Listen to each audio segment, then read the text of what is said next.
So good morning, guys. It is Thursday. It's Thursday.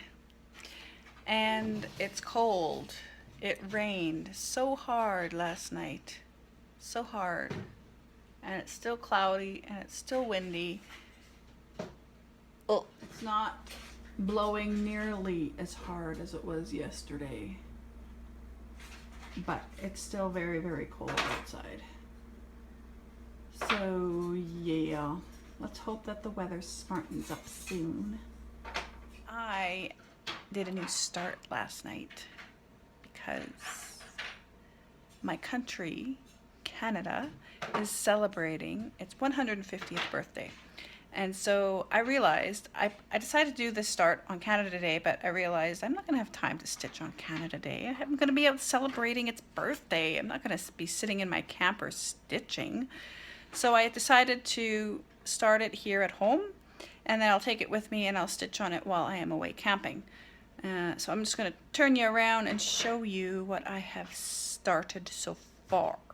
So I'm doing Reflections of Canada, and this is what I have started. I'm starting on the totem pole, and yeah. So when that's finished, then I will share with you the significance of the totem pole in Canada and what it represents and stuff like that. But I'm going to finish stitching it first before I give you knowledge about all of the stuff that you're going to find in here. There's the totem pole. That's the Parliament building. That's a beaver. That is a Mountie. That is an Inukshuk. That is the CN Tower in Toronto. Those are hockey sticks. That is a moose head and our maple leaf. And I think that's all that I can see in there right now. But I will show you real pictures of totem poles and Inukshuks and beavers and mounties and the maple tree and all that good stuff as I do it, as I come along and I do it. I will give you knowledge of those of you who are unaware of why these things are significant to us. The Canadians watching, of course, will know, but I know that my friends across the pond may not. So that's what but during the day, because I'm going to work on this during the day, I'm going to work on that, and then in the evening time, and I'm going to rest Belle this month. I'm not going to work on her this month due to Canada's birthday, so that's just the way it goes, But during the day, I am still working on my tiger. I am trying to get this page done. That's what I have done. And it's tough though. It's tough. It's so confetti, and I know it's going to look fabulous in the end, but nonetheless. Yeah, just a sec. So that's that one there. And so I'm just going to continue on it little by little. So going back to this, I thought that I would share with you. This is on a 28 count linen, and it is this. It's a silver linen, so you could see a bit of sparkle, but it is, I think it's like the spray-on kind, because if you flip it over, there's no sparkle on the other side. But this side, you can see a bit of sparkle in it, right? So I think this is like a spray-on kind of a sparkle on this. It's 28 count, and I'm using Mo's silk. I'm using Catching Fire, and I can't pronounce this one, so I'm not even going to try. But there it is. If you guys are so inclined to pronouncing that. And this one I know is Catching Fire. But I am doing this. This is very thin silk.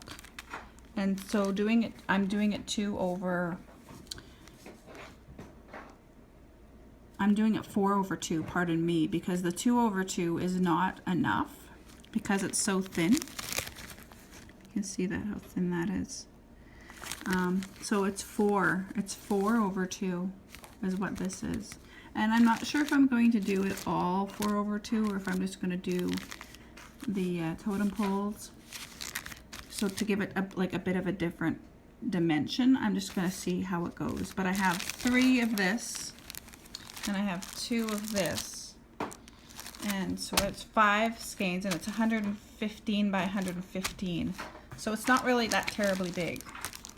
So I should have enough silk to do that, but yeah, that's what this is. And yeah, I'll keep you guys posted on it. I'm going to work on it every day, every evening until I leave, and then I'm going to take it with me and work on it while I'm away, along with this one, because I started this in Italy and I am going to Winfield. Now, Winfield is just outside of Kelowna and the Okanagan Valley, and that is known as, you know, wine country, the Okanagan Valley. And so my husband was born in Oliver, BC, which is a huge like winery, vineyard country. And so what perfect time to work on it while in wine country in Canada.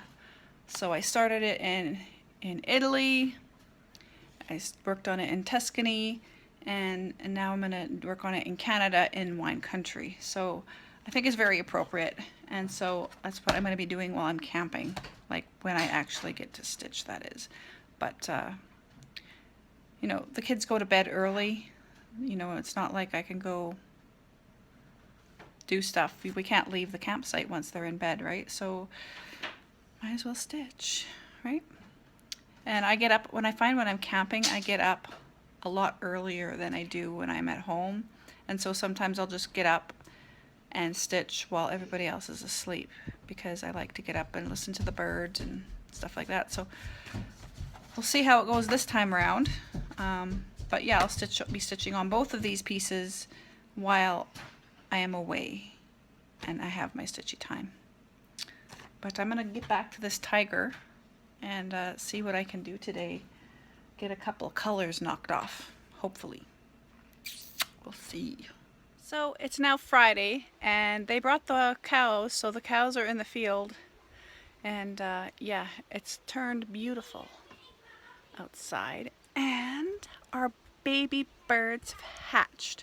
We always have barn swallows. I'm sure you guys remember, if you watched last summer, that we had barn swallows that live on our house here. And I'm going to show you. You can't hear them yet because I think they just hatched, but you can very much tell that Mama is feeding the babies because she keeps flying around and going to her nest and feeding her babies. But yeah, they're not like chirping like crazy like they typically do when we realize that they're babies in there. We're more aware of them now, so I'll show you. So there's the nest right there, and you can see Mommy is in there. And so she flies around and she feeds them, and then she sits on them. I think they are still quite small and quite young, because you can't even hear them yet. And I'm not sure how old they are when they start chirping like crazy. But yeah, I think they've hatched. Naomi trying to fly her kite.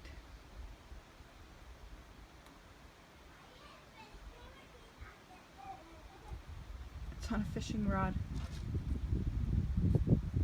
I'll have to go help her.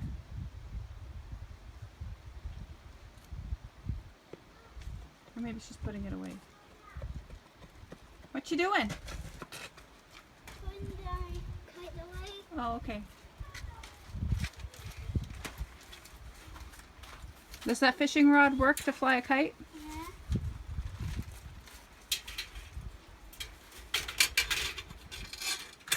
So that's it for today, guys. Thank you guys so much for watching. Yeah, the camping trip is coming up, so I have a couple more vlogs before we leave. And then you guys will get to see British Columbia. We are going to be going to Jasper for the night. So you get to see Jasper. Last year we were in Banff. And then we're going to go to the Okanagan Valley. So I hope you guys stay tuned for that. I will let you go for now. Thank you so much for joining me, and I'll see you next time. Bye-bye.